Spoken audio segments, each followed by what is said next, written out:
Adamizer? Yeah, I'm here. Okay. Saw you drop out there for a second, my friend. And it was odd because must have been something with the site, I guess, because when I went to unmute my mic, it took 20 seconds or something like that. So what did you think of the Spock highly illogical song? It's entirely on my end. I was looking at the charge on my phone. It looked like it needed to be charged. Apparently, if I put it on the charger, it hangs up. So I won't do that again. Okay. Of course it does. That's highly illogical. Yes. Highly illogical. All right. We need this. I think we need this. I didn't get anything. Where's my Bill O'Reilly fucking thing sucks button? Damn it. Fucking thing sucks! There we go. Fucking thing sucks! Now it's going to play it like 3 or 4 times, I bet, because that's how many times I hit that button. That's all right. Let him jump in whenever he feels. I think the site is a little lagging here. It must be the connection or something. But all right, 646-668-8756 for any and all freaks who can or would like to call in. There also is a chat room feature, and what I got to do is I got to get someone to tell me just how it looks on the regular, like when you go to blogtalkradio.com/front row. That's I just don't know. I mean, I'm assuming there's just a button there that says chat live with the guests, but that's purely assumption. So they tell us we can chat. I'm assuming it's there, and you're all smart freaks. So that's the other way to do it. But, all right, so moving right along to Haranguing Around. I think even with our news stories, though we didn't discuss them beforehand, quite in the mode, I guess, or kind of right up the alley of what we wanted to pick up our conversation on from last week. Wouldn't you say, Adamizer? Absolutely. Yeah, I think it's a good... we hit on a good topic last week. I think keeping it going and segueing on to the next, probably a good way to go. Yes. So, I don't know if you had any initial thoughts to kind of get the conversation sparked here or not. It's funny, I don't know if you noticed, but just with what you had sent me, in the email an hour before the show, I went on to name the show "There's No Atheists in Foxholes," or the name of this episode. The famous quote. The famous quote. Yes, right, exactly, of course. Fucking bullshit. In fact, I was trying to remember, and I'll have to look it up here, but there is either a group or a newspaper or something like that of veterans or servicemen who actually call themselves the Atheists in Foxholes. They're absolutely right out there, and this whole idea that because somebody's shooting at you, you're suddenly going to bow down and start praying is fucking bullshit. It's that old quote that says, it's no different than that old quote that says, what is it? Feminist till you get married, communist till you get rich, atheist till the plane starts falling.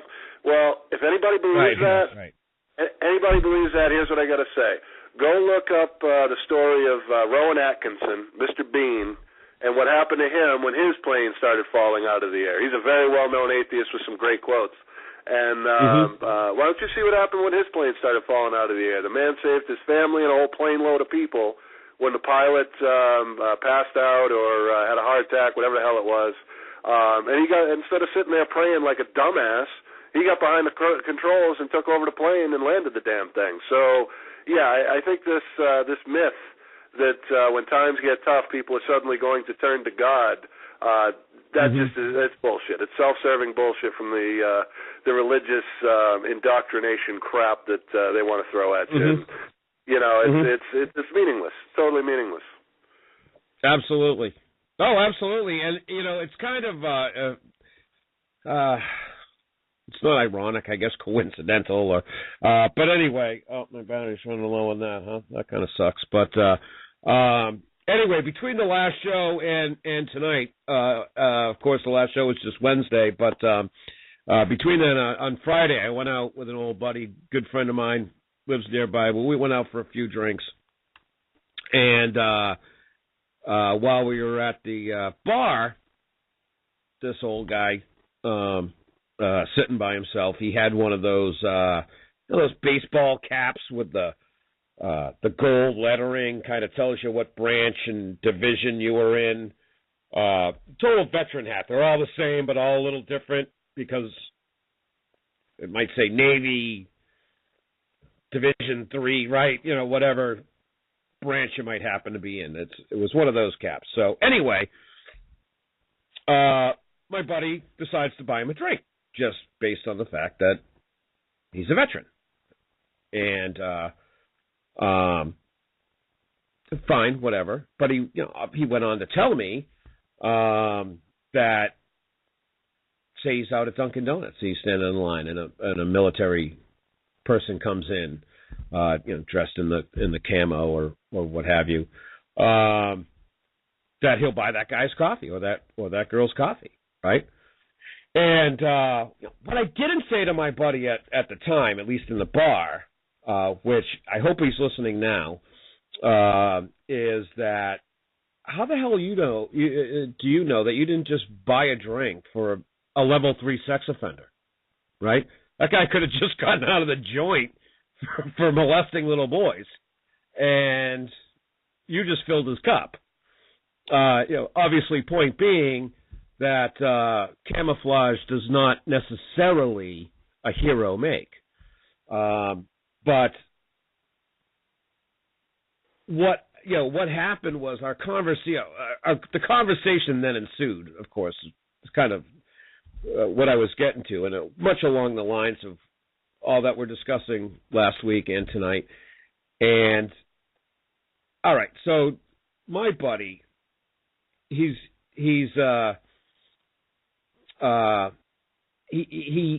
likes to play covert devil's advocate, right? So he takes the opposition side without really kind of showing his hand that way. It's like he truly believes what the hell he's telling, right? And you're scratching your head and like, really? This is what? What? So anyway, but what I realized, because I had done a lot of thinking about it after the conversation, the next couple of days, was that the stuff he was saying and retorting with is, I'm sure, what literally tens and tens of millions of people feel and say in this country, right? And I think ultimately what I came away with is that probably only second to religion is this unflappable, unquestionable belief in our military and thus the government, its use, right? It's and every aspect about it, what they're doing, how they're spending money, everything. And it's probably only second to religion in terms of that just faith, right? The totally blind, yeah, go ahead, no problem, do what you got to do. Oh, yeah. Yeah, no, it's mind control. It starts at youth. I was a Boy Scout growing up, and that's what which I think is what great, we were taught by the way. to admire. We were taught to strive for was to someday be the uniformed defenders of our country, defenders of freedom, defenders of democracy around the world. And it's all bullshit. I mean, we know that now. We're adults. We can look back and we can see that. And, it's like I talked about last week, this idea that, okay, I can understand you were dumb enough to sign up, or unfortunate enough, maybe economically to have to sign up. You were lucky enough to survive, but how does that put me in a position where I got to kiss your ass while, the government's not even taking care of you or doing what they're supposed to do. But that's all last week. This week it's a takeoff from that, and I think we need to realize religion isn't just about religion. Religion is a question of faith, like you just said. If you have faith you can have faith in your country. You can have faith in people. You can have faith in political parties. You can have faith in a lot of things. And that faith is one thing and one thing only, and the word is blind. Okay? Faith is the opposite of going into something with your eyes open and your mind open and being reasonable about things. It's the opposite of reason. It's saying reason doesn't matter. I have my faith. That's the end of it. If you have faith in our military complex, if you have faith that our government is isn't just sending these kids off to die for cheap oil, that's your faith, but it doesn't stand to reason, I'll tell you that. No, exactly. And, would you agree? I again, in terms of, like, numbers, right, majority of population, I guess, that has this complete, utter blind faith in, because it really is regardless of who the president is. Now, obviously, radio talk shows are filled with people on both sides criticizing Obama and others who are criticizing Bush 7 years ago and what have you. But the main theory of us being in the Middle East, say, us being in Iraq and Afghanistan and Syria and Yemen and Pakistan and everywhere else is relatively unquestioned. Obviously, specific strategies and this and that. Yeah, that's when they harp on, conservatives harp on Obama and Democrats harp on the Bushes, whatever. But the system belief is simply not questioned at all. Never. And it's and it's not just I've talked about it with other things too. It's our system of economics, our system of governance, our the whole thing. We're supposed to accept that hey, somebody figured out that this is the best, and we're going to stick with it.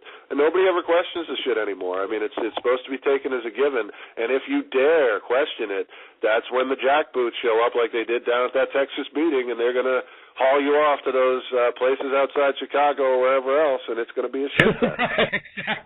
Exactly, right? No, it really is. The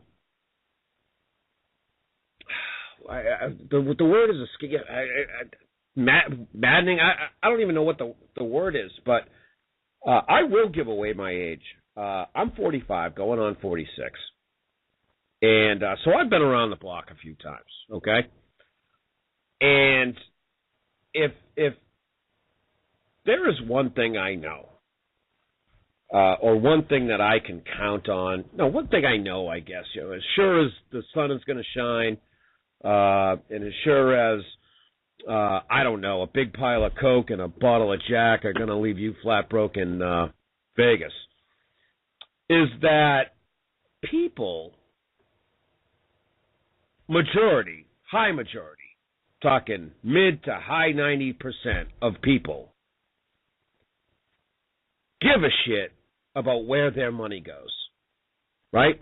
I actually tried thinking about it. Like, could I calculate an amount of time that has been taken away from me in the name of other people's obsession with keeping track of their money? Whether it's the 5 minutes in the grocery line as a debate over a 30-cent coupon ensues and the manager has to be called, or a product was $2 difference from the advertised price, or you name it, right? All over, people are counting every penny, making sure you give the right change, absolutely everything. Yet, when a guy like the Secretary of Defense, Donald Rumsfeld, gets up in front of the world on September 10th, 2001, tells us that we're, air quotes now, missing $2.5 trillion. Okay, all right, 9/11 happened. I get it. Kind of stole the thunder, gee, coincidentally, right? But yeah, of course. That wasn't the first time that trillions have just gone missing. And so whether it's whether we're talking about billions of dollars spent on planes that don't work, or the billions spent on concocting deadly viruses that could wipe out the world in seconds flat, whatever it is, but none of it gets questioned, and it's just so remarkable that it's past the same group of people who apparently do give a shit about where their money's going, except when it comes to this. I know what you mean. It's absolutely. Now, first of all, let me just say, I am that asshole at the front of the line arguing about the 30-cent fucking coupon. Okay? 30 cents is 30 cents in my world. 30 cents. I never said there was anything wrong with it, right? I never said there was anything wrong with it. But you're absolutely right. You're also the guy that's questioning the government about where the $2.5 trillion is. So exactly, there's a difference. Exactly. And I'm as you know, I'm looking forward to the day when we stop exchanging little scraps of paper and pretending they have value.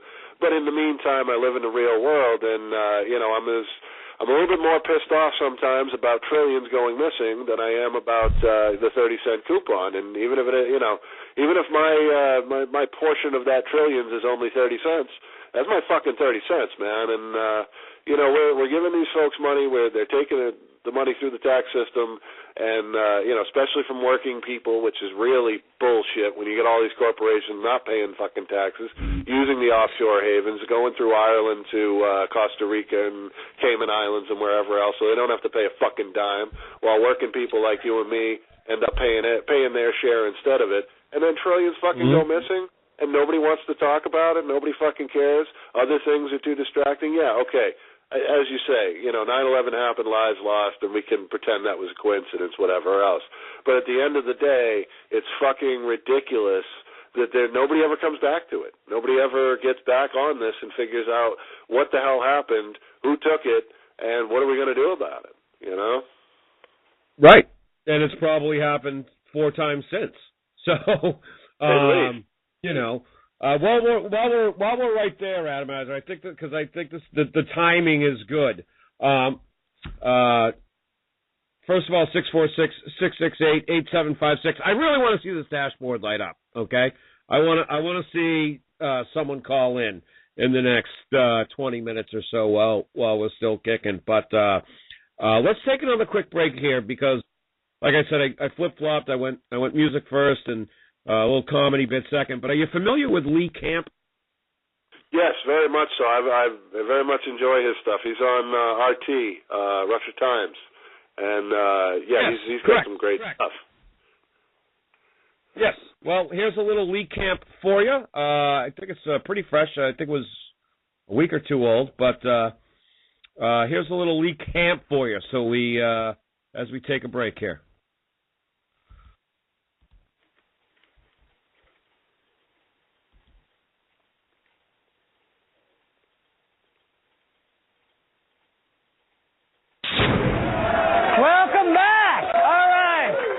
First half, I brought up General Petraeus and the oil wars he fought for us. But even though many around the world assume the invasion of Iraq had to do with oil, where's the proof, right? Just like you may assume your girlfriend's sister is Wiccan, but then you don't know it for sure until she turns your beloved golden retriever into Lil Wayne, right? I mean, he's a good rapper, but you don't want him around all the time. So where's the proof? We went into Iraq for oil. It's not like Shell Oil signed a $10 billion deal to build an oil plant in Iraq. They signed an $11 billion deal to build an oil plant. And yet people still believe our government's crappy excuses for bombing one country after another. We're basically the massive military equivalent of one of those douchebags wearing a T-shirt that says bra inspector. And if you believe the Pentagon's stated reasons for bombing in Iraq or Afghanistan or Syria or Yemen or Pakistan or wherever, you are the same as a woman standing there being groped by that guy and going, well, I guess he's a bra inspector. I mean, someone's got to inspect the bras. But Lee, didn't you already make a mustache ride T-shirt joke earlier? Aren't you going to the stupid dirty T-shirt well too often? First of all, how dare you, all right? Secondly, if there's a stupid dirty T-shirt well somewhere, that's where I'm going to retire. So now let's bring some science into this crazy oil conspiracy. Last week, it was reported that researchers from the universities of Portsmouth, Warwick, and Essex modeled the decision-making process of third-party countries in interfering in civil wars and examined their economic motives. Why only civil wars? Because 90% of all armed conflicts since World War II have been civil wars. And the model showed that countries with potential for oil production are more likely to be targeted by foreign intervention. In the article, Dr. Bove mentioned that before ISIS threatened the oil-rich Kurdish area north of Iraq, there were hardly any mentions in American media. But once they got near the oil, they were Dr. Doom. So let's see. We've got General Petraeus basically accepting we go to war for oil. We've got Shell Oil saying we go to war for oil. And now we've got science saying we go to war for oil. But CNN will tell you we go to war for nuclear material now in the hands of terrorists in ISIS-controlled Mosul. Yes, it's that. It's the small amount of nuclear material. Or the beheadings, which we're horrified by and will therefore give them wall-to-wall coverage, just like ISIS wants. At this point, Bill O'Reilly is essentially ISIS's press secretary. Come on, fellow Americans, how gullible are you? Shell Oil, Petraeus, and science all know the truth. There's no such thing as bombing for peace, and there's no such thing as a bra inspector.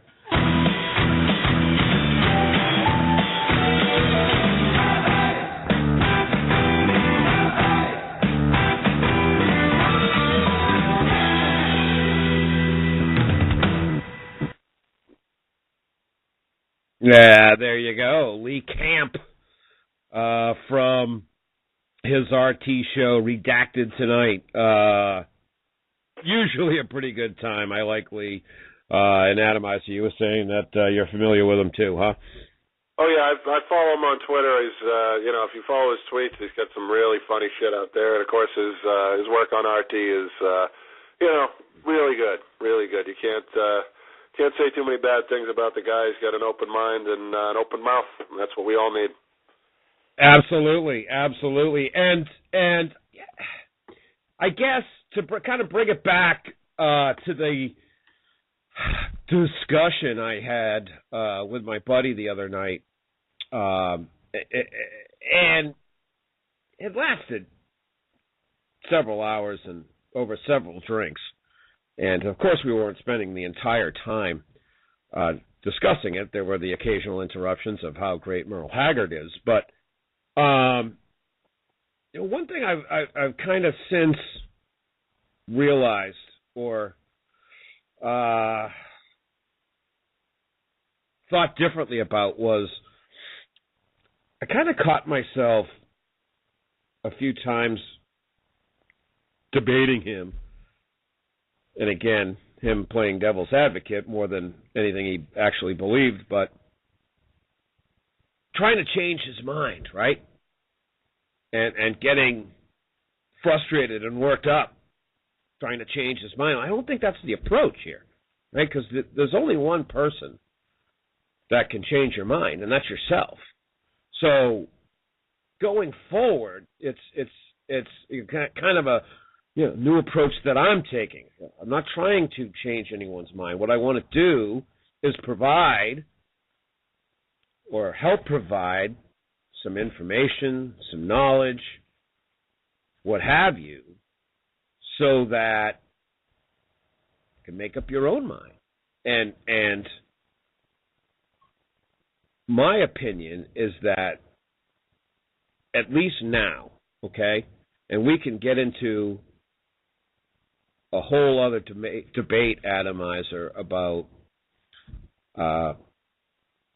Well, what's the best way to go at this? Look, I certainly think when you're talking about your World War II vets and your Korean vets and your Vietnam vets, that there's a major element of information they didn't know, right? Information was much more controlled then than it is now, thanks to the Internet. So, and even now with the Internet, we still don't have all the information until years after the fact, what have you. But I think by now, okay, so whenever you want to set your starting point, 5 years ago, whatever, I think we got to say, all right, going forward, there is enough information here and a track record here, enough documented facts, evidence, enough people that have come forward from inside the system. I think last week I brought up Major General Smedley Butler's War is a Racket, which was 85 years ago.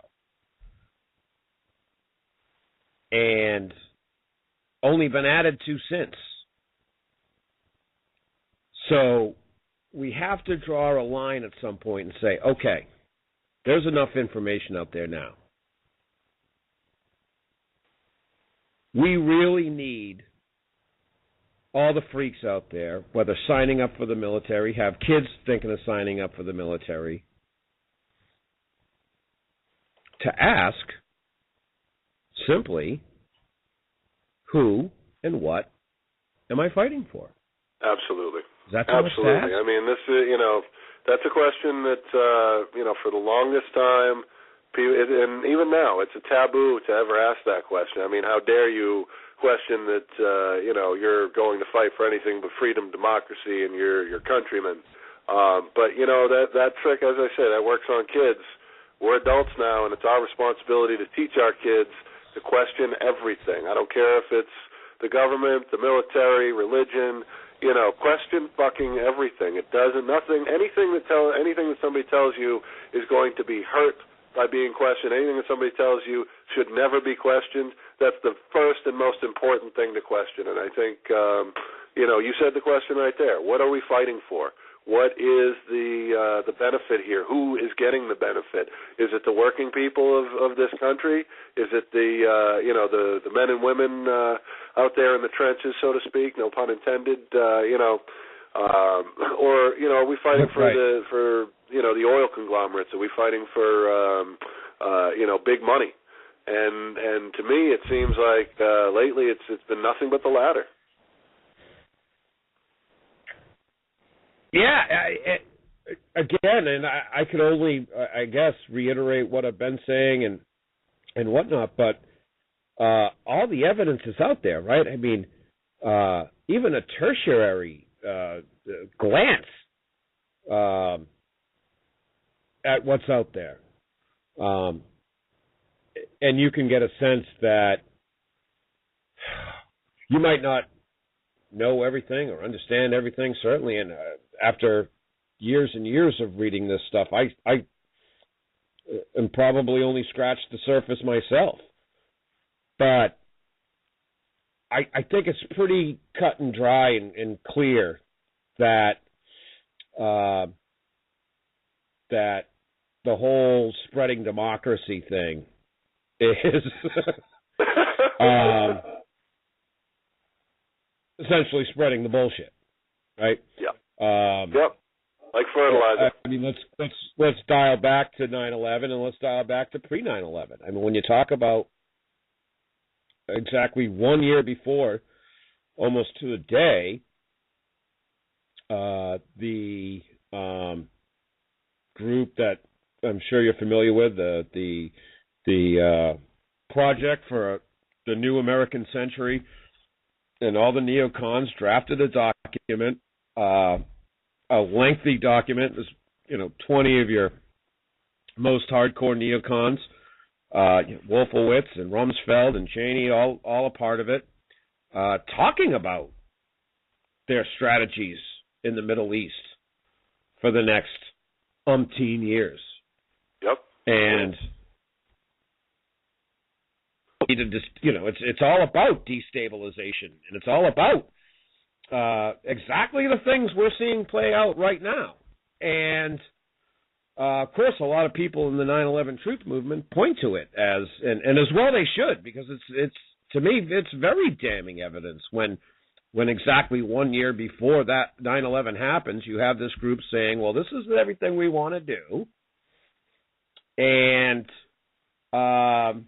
it's going to make us, obviously more powerful, and of course, all of us, a lot of money. But wink, wink, wink. It's not going to happen at probably the speed we want unless, well, there's a new Pearl Harbor. If something like that happens, right? Then we're in business, and we can do all this stuff. So, or I'm also reminded of another piece that I'm sure you've heard. General, what's his name? Wesley Clark in the 7 countries to invade, right? Yeah. Gone on. It's all over many alt media sites, and many people point to it. 2000, and I think right before we invaded Iraq, he was kicking around the Pentagon, and a guy comes up to him, and he was like, "What's going on?" And he's like, "Oh, we're going to invade Iraq." He's like, "We're going to invade Iraq? What are we invading Iraq for?" And the guy was like, I don't know. I have no idea. I should actually be playing the clip, but I don't have it. But anyway, he so long story short, within a couple of weeks' time, General Wesley Clark learns that, and this guy tells him that, we have a plan to invade 7 countries. And according to this document, it was in the next 5 years, which obviously they haven't achieved, but it was Afghanistan, Iraq, Syria, Iran, and help me with the I don't know, was it Libya? Did we cross that? Oh, crap. Was it Libya? And I think we took them out. And you got the easy ones. You knocked off the easy ones. The 4, right, and let it be known we have been trying our damn, and by we I mean the government of the United States has certainly been trying its damnedest to provoke Syria and Iraq into war. I don't know if Russia was on that list, but of course that's their latest target now. But right. Things change over time. The reality is, you don't need to name everything on that list to point out the importance of it. The simple fact is, this was engineered. This was by design. This was what they wanted. This is what helps the donors to line their pockets, whether it's the Halliburton donors, whether it's the Blackwater donors, whether it's any of these private companies making a big buck on all this shit, whether it's Texaco and Chevron or anybody else. They want all of this. They want all of this to happen. War is good business for them, and it's very unfortunate for the men and women out there losing their lives in the process. I have a good friend of mine. He didn't lose his life, but he lost most of the use of one of his legs in Operation Iraqi Freedom, and when his tank got bombed, and he still has pain to this day, and it's pretty fucked up. 90? What? That was the 1990. No, that was that was Desert Storm. Yeah, the second Iraq War, basically. Okay. Oh, right. Yeah, he's right. But yeah, he got messed. He got his leg all messed up. He's luckily he found some civilian. Because hey, how hard is it to find pseudo-military civilian contractors these days? At least he's got a job. But at the same time, his life's never going to be the same. He's he's got pain. He's constantly having to take pills for it. He's constantly having to worry about getting hooked on those pills. And it's really fucked up what these young men and women have to deal with just for being suckered into that lie and being told that they're out there fighting for freedom and democracy, when in reality they're fighting so rich guys can get cheaper oil so they can sell it for more profit. Yeah. Yeah, and it really... What's amazing is that it really is pretty much that simple. Yep. And again, I don't think you really have to look all that hard to find the facts that support that case. Yep. And yet, go ahead. No, I just, again, it's like, and yet, it just keeps rolling and rolling along, like it was nothing. And meanwhile, here in America, I played them. Did I play them last week, or it might have just been in our trial run? But when I played the John Oliver clip, all I meant to say was John Oliver, because his latest last week tonight was on the infrastructure here in America and how it's crumbling, and how there's no money to fix any of the roads, dams, bridges that are all, like I said, crumbling. I mean, and soon to be fatally so. And it's not going to take much to have a real disaster on our hands. And let's not forget that included in that infrastructure are nuclear power plants, and those too, cracked, leaking, what have you. And there's no money to fix any of these things. And meanwhile, we're spending 5 times as much, or we're spending twice as much as the next 5 countries combined, 3 of which are our allies, right? I mean, it's all insanity. It really there's is. no other word for it. And it's like, for what? And we haven't even once tonight, which is kind of a point that I wanted to make in a larger sense, but I guess to bring it up quickly, once again, kind of proves the foresight and studliness of our forefathers, and because they specifically said no foreign entanglements, right? Don't get involved in this shit. It's not our business. Yep, and then sooner or later you get guys coming along dreaming of empire, whether it was, what was his name that fought with John Adams about it there? Was it Hamilton? I think it was Hamilton. Way back that I remember reading about that. But, yeah, I mean, the fact is you've got these psychopaths, whether they're running the top businesses or whether they're running the country or both, that, they want more and more and more. That's all they can think about, and they'll step on anybody and send your kids off to die to get it. And that's the world we live in, and until we want to stand up and, own up to that, accept it for what it is, and work to change it, and realize that without us, they don't have anything, that it's all by consent. We're all accomplices to all of this until we decide otherwise, until we decide to get the hell out and stop the madness.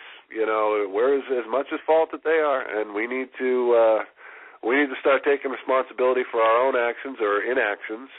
And, I read something just tonight. In fact, I think I put it up on my Twitter page that it's an old, I think it was a Ute proverb that said, if you stand by while somebody's doing a misdeed and you don't act to prevent that misdeed, you're equally guilty of that misdeed. And that's what we've been doing. That's what we need to stop doing. We need to get ourselves out there. We need to make a change, because change is only coming when people demand it. And even then, it's going to have to be fought for. We got to be ready for that. And I think, too many people just are comfortable in their little fake world, their little,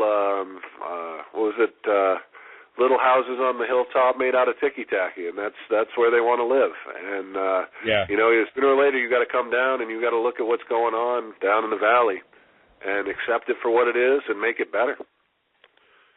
Yeah, absolutely, and I think you make a great point there, because we've been here discussing military and religion and all that, and again, I mean, when you think of how many Christians there are, right? We're a Christian country, right? We're a Christian nation. And the whole idea of thou shalt not murder, right? And just where exactly does this fit into your religion? And I'm sorry, there's only so much that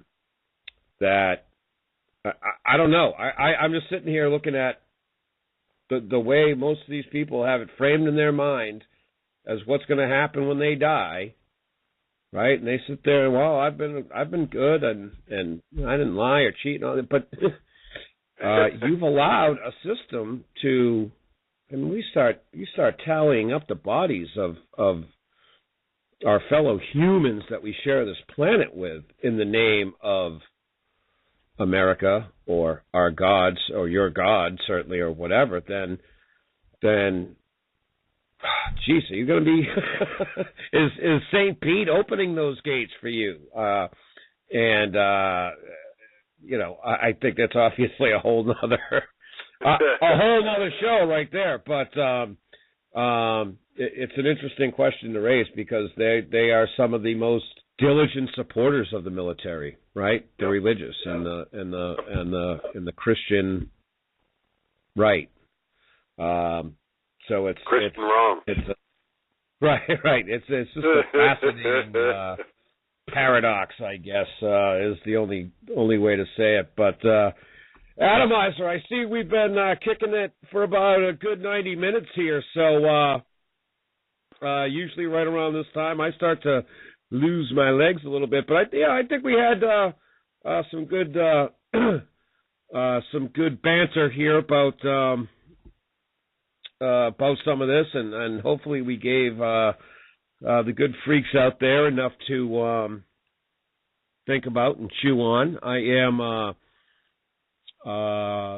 little upset that I didn't see the caller dashboard light up, but we're going to keep trying. We're going to get somebody here, and then all of a sudden it's going to be a flood. We won't be able to handle the phone calls. Sooner or later it's going to happen. Anyway, let me just toss out one quick thing here just to touch back. Yeah, I go was ahead. looking something up here, and I wanted to make sure I got this correct out of respect for the people who did it. I was talking about an association in the military associated with the Atheists and Foxholes phrase. That association is the Military Association of Atheists and Free Thinkers. They adopted it as a catchphrase, Atheists and Foxholes. And I also just wanted to say the great American novelist James Morrow, quote him here as saying, the quote that there are no atheists in foxholes is not an argument against atheism, it's an argument against foxholes. Right. Touche, as it were. Yep. Yes. So, very well said. And with that, let's ride it out. Thanks for tuning in to Front Row at the Freak Show. I had fun tonight, which is what it's all about. Look forward. This is going to be our regular time and day every week, Mondays, 8:30. We're going to be coming to you from the front row.